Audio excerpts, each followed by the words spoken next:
Well, hello and welcome to now our second week in Lent, and I hope this finds you well and in good spirits with your family as we now have begun this Lenten journey, this journey of 40 days in towards Easter Sunday. Last weekend we talked about God making promises to us. He makes us promises and it's a question of how we respond.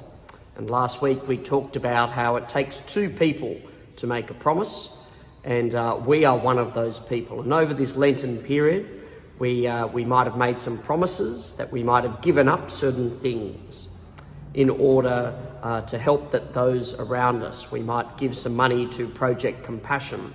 We might do extra things for people that we love.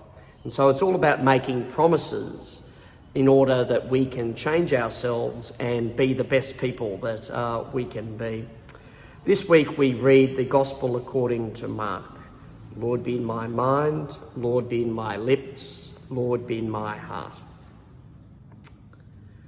Jesus took Peter, James, and John with him and went up to a high mountain so that they could be alone.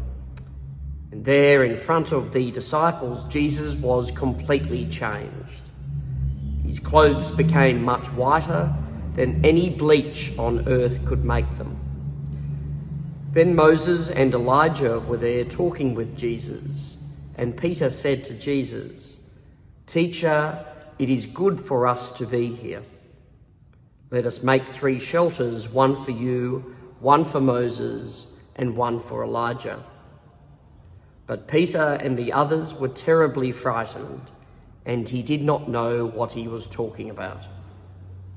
The shadow of a cloud passed over them and covered them, and from the cloud a voice said, "This is my son, and I love him.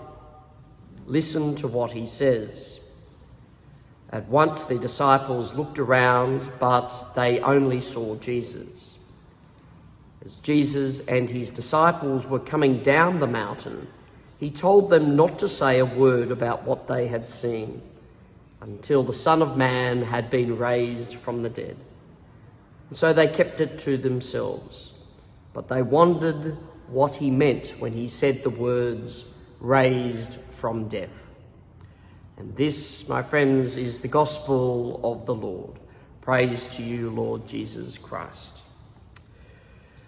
My friends, we gather now as a family for different events, for birthdays, baptisms, celebrations.